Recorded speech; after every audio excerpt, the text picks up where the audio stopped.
प्रभु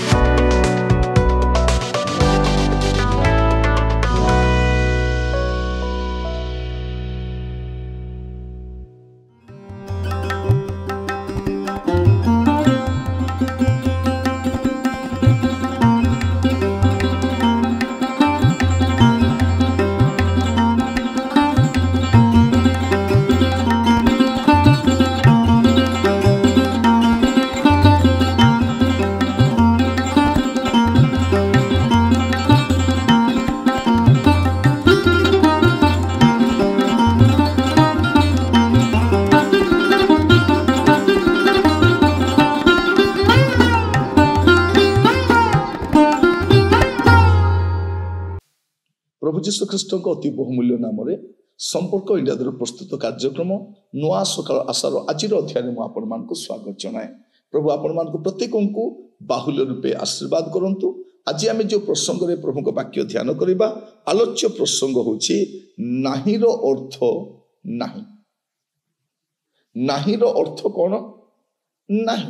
no means no. ताकू अलगाटा कही हम ना आउ भितर किसी ब्राकेट रखी हेब ना। नाही माने नाही ताको सस्पेंस रखा जीव ना। नाहीर अर्थ होछि नाही। आज समय आमे विश्वासी माने बा प्रभु को दासदासी माने आम पुओ झिया माने नाही को स्पष्ट भाव मुक्त कंठरे आमर हृदय आ मुख एका माने समान भाव कहवा आमे पारु ना। आज प्रसंग होछि नाहीर अर्थ नाही। बेले बेले आमर मुहटा नाही कहूथिबो आमर आखिटा हाँ बोली कहूथिबो। बेले बेले मुखरे नाही कहूथिबो आमर ब्रेनटा सपोर्ट करूथिबो। आमर बॉडी लैंग्वेजटा भिन्न थिबो। माथ्यू लिखित सुसमाचार तार 5 अध्याय तार 37 पद लिखा जाए, किंतु तुम्ह मानको हाँ कथा हाँ हो ना कथा ना हो सेथिरु जा अधिक ता मंदरु जन्मे। जदि आपणकर ना ता ठीक रे कही पारले नहीं बा ना ता हाँ इंगित करुछि ता कोन अटे ता मंद तार को कढ़ीनी लिखा जाउछि, किंतु तुमानकर हाँ कथा हाँ हो ना कथा ना हो एथिरु जा अधिक ता मंदरु जन्मे। मोर प्रिय भाई बड़ी माने आज आमे प्रार्थना करिबा पुणी थरे जे प्रभु मते साहाय्य करो ना बोली कहिबा पाई। प्रभु जेपरि मु मुक्त कंठरे ना बोली कहि पारिबी। प्रभु मते साहाय्य करो एटा आमे कहि पारिबा।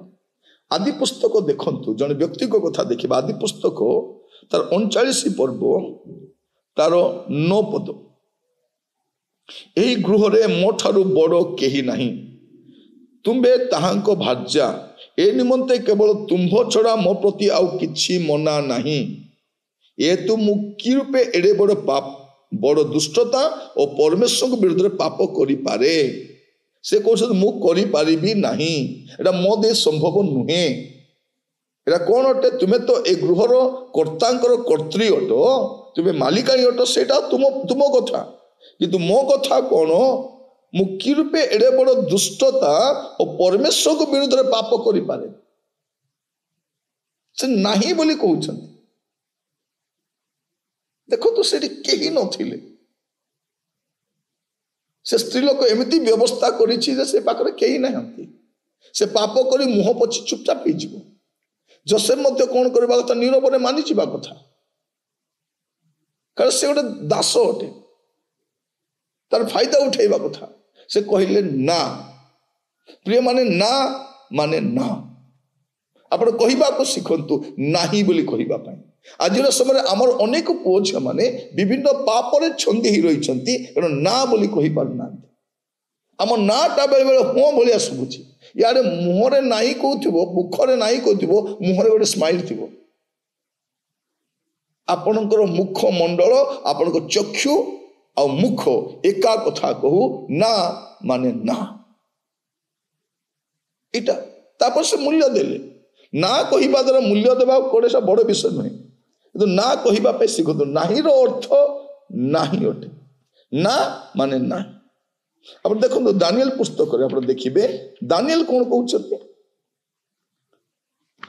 तार प्रथम अध्याय तार 8 पद 9 पद मात्र राजार आहार्य द्रव्य रे और तार पानीय द्राक्ष रस रे आपना को अशुचि न करिबा पई दानिएल निज मन रे स्थिर कले एतु से जेपरि आपना को अशुचि न करे एथिपाई से नपुंसकाधिपति को निवेदन कला सेते बेले परमेश्वर से नपुंसकाधिपति दृष्टि रे दानिएल को अनुग्रह और दयार पात्र कले एटी आमे देखुछु दानिएल कहउछते ना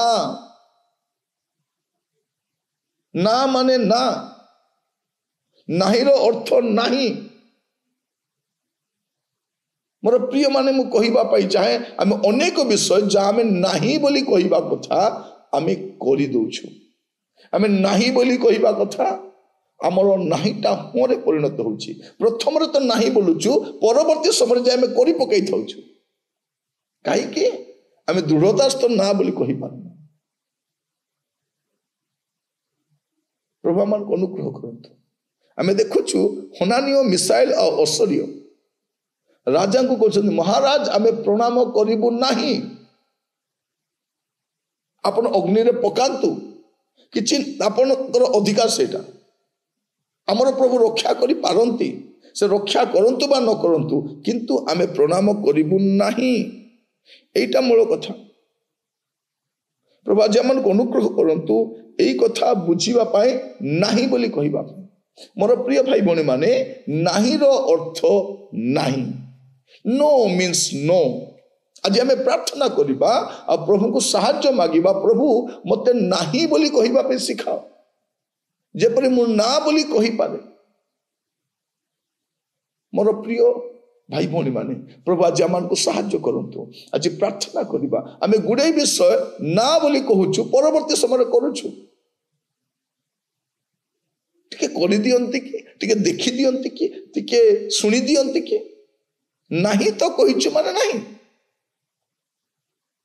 प्रार्थना करिबा अनुग्रहकारी पिता परमेश्वर आपण को कथि आसुछु आपण मान को दया करंतु प्रभु हमर ना हेबा पे सहायता कर प्रभु आमे जहाँ नाही बोली कहिछु ता दृढ़ता सहित ना बोली कहिबा पे आमान को अनुग्रह कर आमान को पाप अयोग्यता सब क्षमा कर प्रभु आमान को दया कर अतीत रे आमे गुडे पाप करिछु आमे भूल करिछु जा करिबा कथा न ताहा करिछु प्रभु आमे प्रार्थना करूछु प्रभु आगो को ना बोली कहिबा पे आमान को सहायता कर आदर महिमा गौरव आपन को देई प्रार्थना मोर प्राणर प्रिय जीशु को नाम रे मागिलु आमीन प्रभु आपण मान को प्रत्येक को बाहुल्य रूप आशीर्वाद करंतु नमस्कार।